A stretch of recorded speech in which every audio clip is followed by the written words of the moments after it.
प्रदेश के सीएम चंद्रबाबू नायडू ने बुधवार को पिछली जगनमोहन सरकार पर तिरुपति मंदिर के लड्डुओं में जानवरों का वसा मिलाने का आरोप लगाया।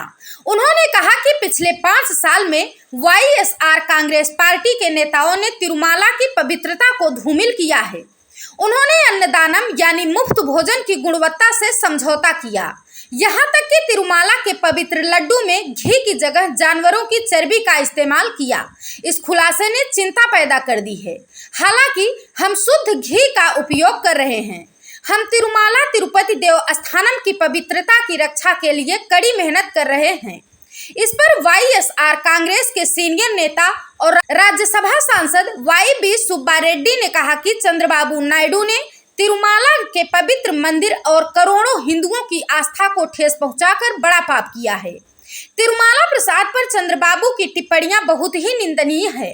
कोई इंसान ऐसे शब्द नहीं कह सकता या ऐसे आरोप नहीं लगा सकता। उन्होंने कहा कि ये एक बार फिर साबित हो गया है कि चंद्रबाबू राजनीतिक फायदे के लिए कुछ भी बुरा करने से नहीं हिचकिचाते। भक्तों की आस्था को मजबूत करने के लिए मैं और मेरा परिवार तिरुमाला प्रसाद के मामले में भगवान को साक्षी मानकर शपथ लेने के लिए तैयार हैं। क्या चंद्रबाबू भी अपने परिवार के साथ शपथ लेने के लिए तैयार हैं? आपको बता दें कि श्री वेंकटेश्वर मंदिर आंध्र प्रदेश के तिरुपति जिले में तिरुमाला पहाड़ी पर बना है। ये तिरुपति बालाजी मंदिर के नाम से भी जाना जाता है। मंदिर भगवान वेंकटेश्वर को समर्पित है। इन्हें भगवान विष्णु का अवतार माना जाता है। मान्यता है कि भगवान वेंकटेश्वर ने कलयुग के कष्टों और परेशानियों से बचाने के लिए अवतार लिया था। मंदिर को कलयुग वैकुंठ और भगवान वेंकटेश्वर को कलयुग प्रत्यक्ष दैवम कहा जाता है। मान्यता है कि जो व्यक्ति अपने मन से सभी पाप और बुराइयों को यहाँ छोड़ जाता है, उसके सभी दुख देवी लक्ष्मी खत्म कर देती हैं। इसलिए यहाँ अपनी सभी बुराइयों और पापों के रूप में लोग अपने बाल छोड़ जाते हैं। सभी मंदिरों में भगवान को चढ़ाया गया तुलसी पत्र बाद में प्रसाद के रूप में भक्तों को दिया जाता है। अन्य वैष्णव मंदिरों की तरह यहाँ पर भी भगवान को रोज तुलसी पत्र चढ़ाया जाता है, लेकिन उसे भक्तों को प्रसाद के रूप में नहीं दिया जाता। पूजा के बाद उस तुलसी पत्र को मंदिर परिसर में मौजूद कुएं में डाल दिया जाता है। इस मंदिर के बारे में कहा जाता है कि ये मेरु पर्वत के 7 शिखरों पर बना हुआ है।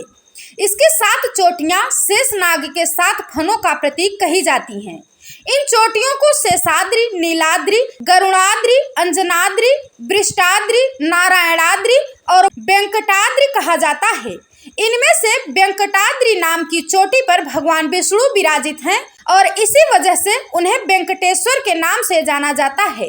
मंदिर में बालाजी के दिन में 3 बार दर्शन होते हैं। पहला दर्शन विश्व रूप कहलाता है, जो सुबह के समय होता है। दूसरा दर्शन दोपहर को और तीसरा दर्शन रात को होता है। भगवान बालाजी की पूरी मूर्ति के दर्शन केवल शुक्रवार को सुबह अभिषेक के समय ही किए जा सकते हैं। यहाँ पर बालाजी के मंदिर के अलावा और भी कई मंदिर हैं, जैसे आकाश गंगा, पापनाशक तीर्थ, बैकुंठ तीर्थ, जालाबी तीर्थ, तिरुचानूर। ये सभी जगहें भगवान की लीलाओं से जुड़ी हुई हैं। कहा जाता है कि श्री रामानुजाचार्य जी लगभग 150 साल तक जीवित रहे और उन्होंने सारी उम्र भगवान विष्णु की सेवा की, जिसके फलस्वरूप यहीं पर भगवान ने उन्हें साक्षात दर्शन दिए थे।